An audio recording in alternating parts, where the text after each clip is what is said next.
Hello, everyone. Welcome. My name is Rebecca Mitchell. I currently serve as the local chairperson for the Frederick County, Maryland local program for Distinguished Young Women. And I was asked to just present on Instagram and how to promote your local and state program through that social media platform. I am no expert by any means, but these are just a few tips and tricks that I've learned along the way, and hopefully they're able to help you too.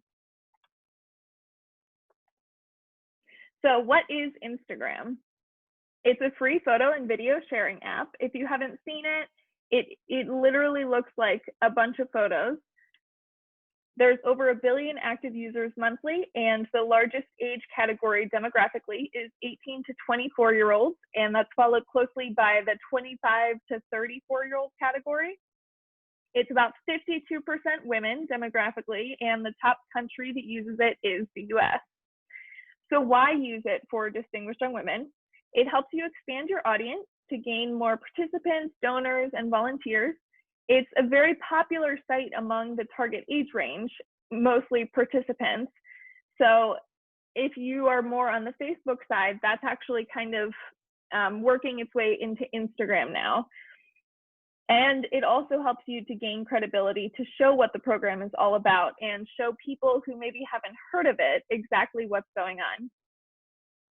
A little background, basic information about creating your page. First of all, you have to install the app. You will see me in this presentation. I'll go to the actual website of Instagram, but the app is going to be much easier for you to post, for you to see stories and other posts as well. So you want to make sure that you install that. It is free. Use the national guidelines for naming your account. So if you're a state program, it's going to be the state abbreviation .distinguishedYW. For example, that would be Alabama's. And then if you are a local program, then you will use your local name .state.distinguishedYW. So for ours, it's frederick.md.distinguishedYW. The next step is just to start making posts, and I'll go through a couple tips on how to make those posts, but just start doing them. You want to either inform, inspire, and call to action, and I'll go through those as well. And then just make sure that you're following the Distinguished Young Women guidelines for social media, and those can be found in the Representing Distinguished Young Women article in your library documents. And then another tip is just to start following other people, organizations, and local and state programs. So if you can see on this page where it says following under Distinguished YW, that's because I, as Frederick County, have followed Distinguished YW. So if you go onto a page, that'll be blue and it says follow. So you just hit that to go ahead and follow, and that's what'll show up in your main news feed on Instagram. So posts versus stories. They're two separate things, but all happen on your account. Posts are photos or videos that appear on your page and stay there until you choose to delete them. And you don't have to choose to delete them, but that's an option. But they are the ones that you actually see when you go to somebody's page.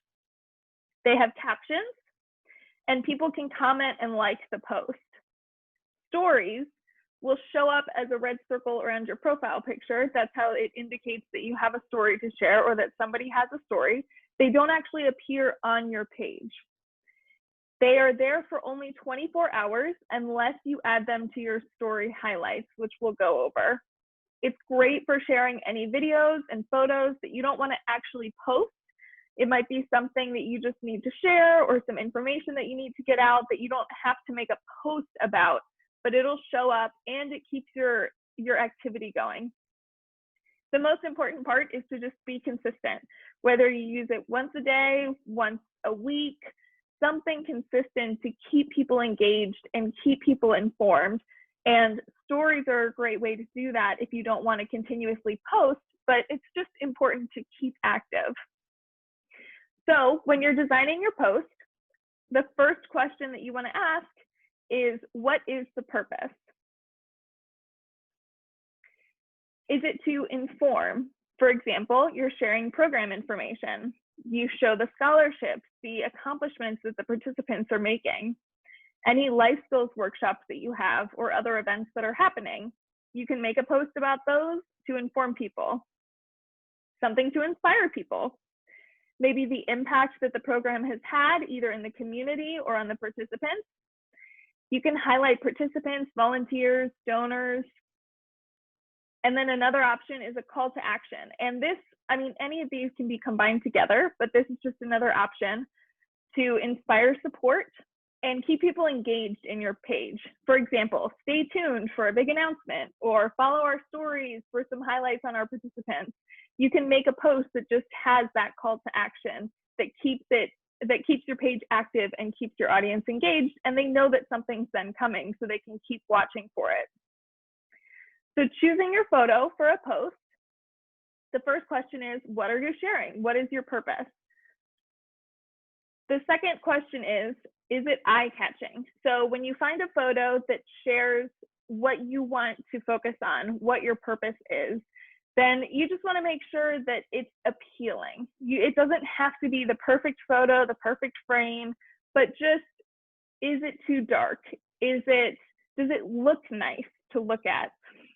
And that kind of goes into the next element of, does it match your photo theme? So when you look at a page, you want to make sure that the lighting looks similar, that the coloring is similar, that you don't put a filter on one photo that's very red looking and then the next one is very neutral.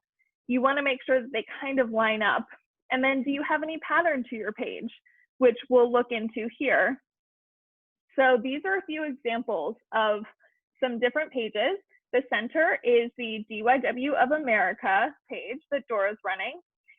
On the left, I thought that was a cool example. If you look here, you can see that there's quotes that she puts in every now and then. This is a photographer page.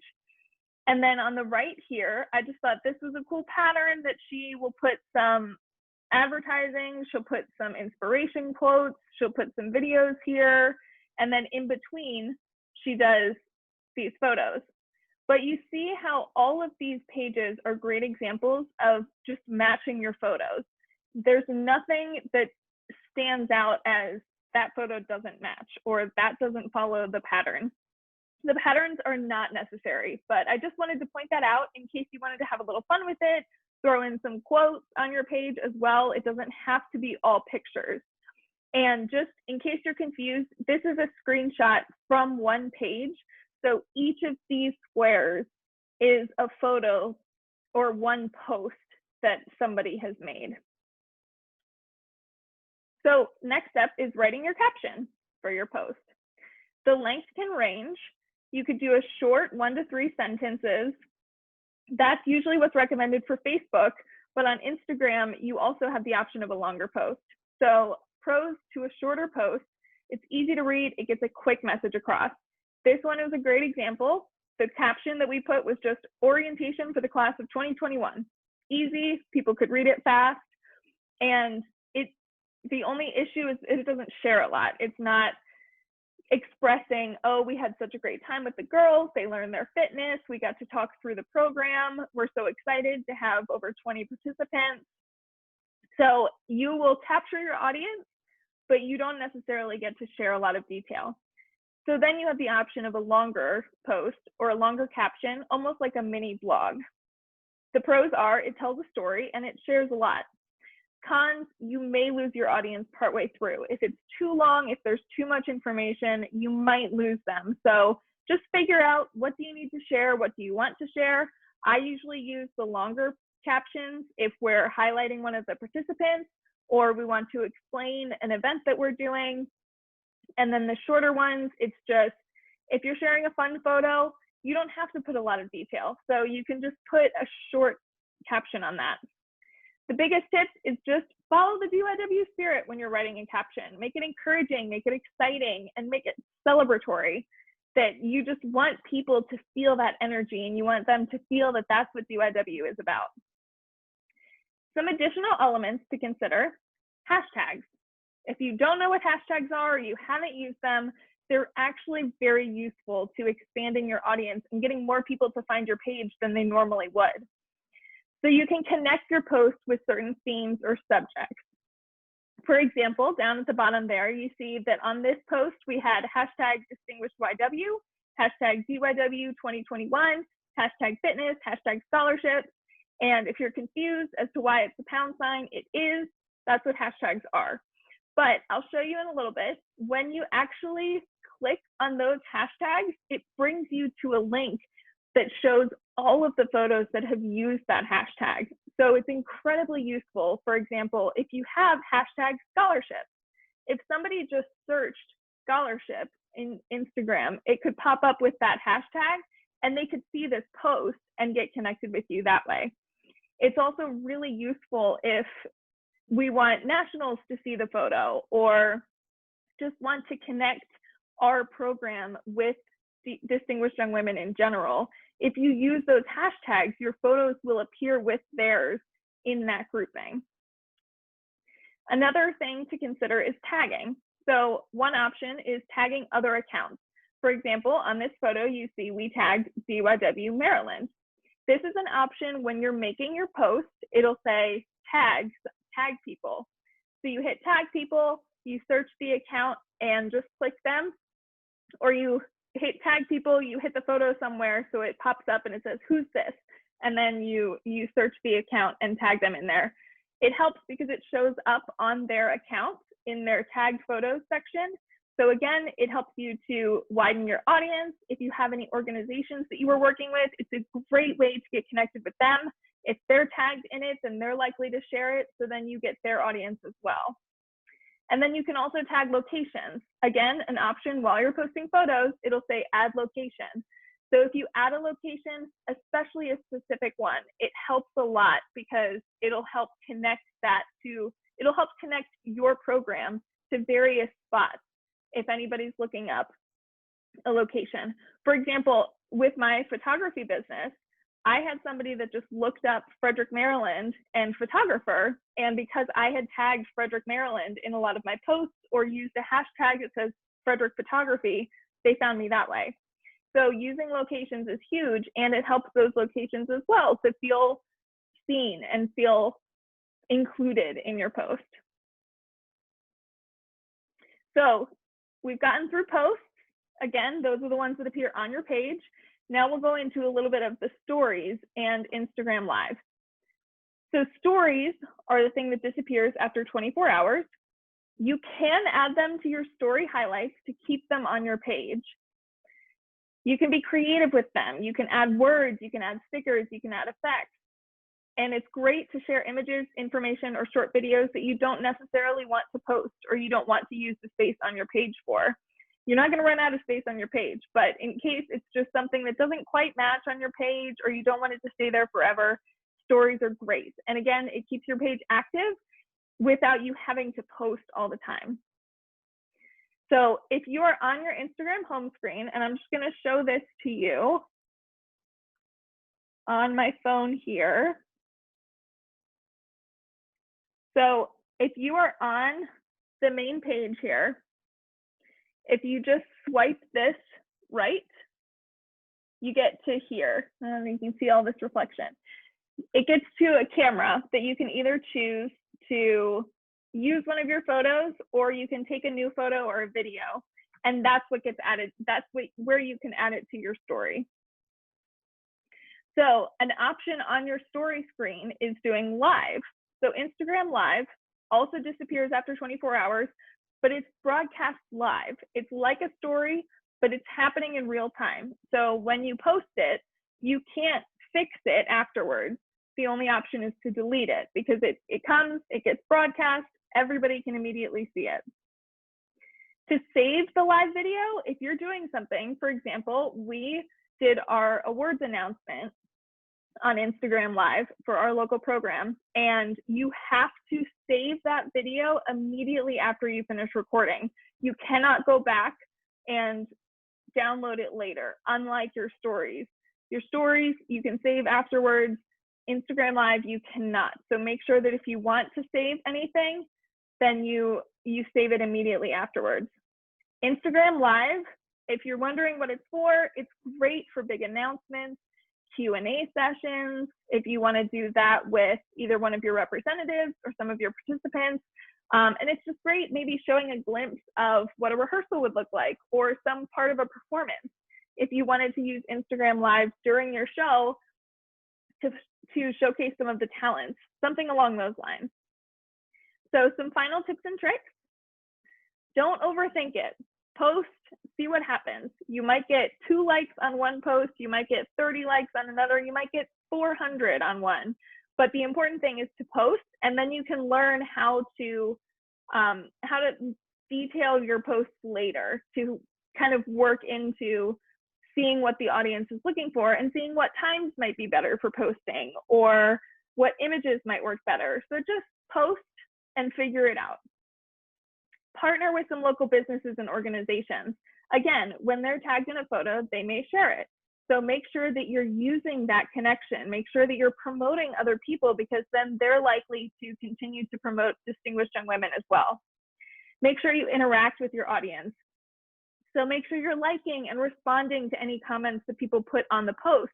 Don't ignore it. If they say, oh, this looks like so much fun, you can like that comment. You could say, reply and say, yes, it was a blast. We had such a good time. Anything that you want, but just make sure that you're responding and interacting with the audience. And like and comment on other pages and organizations as well. There are some apps that can help you design and edit photos for posting. So for posts, I use Post Stylish and InFrame. Post Stylish just gives me some cool options that I can use to add photos, and InFrame lets me use the entire photo that I don't have to crop into a square. So it'll put like white strips on the side so I can use the entire photo in my post. But there are hundreds of options out there. You can just look up on your app store and search Instagram post maker or something along those lines. And there are lots of options. Those are just some that I use. And for stories, I use Storymaker. It's very similar to Post Stylish. It gives me some cool creative options to put on my stories. And the only difference between Post Stylish and Storymaker is that Post Stylish automatically makes it a square to make it easy to put into Instagram, whereas Storymaker will make it the classic framing for your phone, basically. And then final tip, use the resources you have. Your participants and your representatives especially have so much knowledge about Instagram. Have them take over sometimes or send photos in that you can use. They have a vast knowledge and they're happy to share that. So use your participants, use your current representatives, any volunteers that you have that are really great on social media. Feel free to ask and make sure that you're using that as best as you can. So a quick note here, I just wanted to show you the Instagram website. Sorry, there's some sun on my face over here. Show you the Instagram website for the Distinguished Young Women page. And I wanted to show you this specifically to see this red circle around the profile picture. That indicates that there's a story. So you see how there's posts here, and they have a fantastic pattern as well. They have, of course, all of the highlights kind of lined up. So as they post more, these pictures are going to be in the middle and kind of framed by these highlighted pictures. And that's also a fun pattern to use. So they have all the posts here. And then in the story, if you click on the profile picture, this is their story. So they've got a feature on right now. And so that's not going to appear as a post. That's just going to remain as a story and then disappear after 24 hours, except they did use this. These are the story highlights. So all of their distinguished stories, they've put onto their story highlights. So now if you click on any of these, then it'll show some of these stories. So again, that's a great way if you want to save the stories, if you wanted to do something, have some big announcement or anything, and you wanted to save it, it'll stay here, but you don't have to save your stories. It can just disappear after a little while. So I hope that's helped. I hope it was a little bit of information that you can use, and feel free to reach out with any questions to me or to Lisa or anybody else who's ready to help. If you need my email, it's frederick@distinguishedYW.org. So again, thank you so much. Good luck, start posting, and you've got this.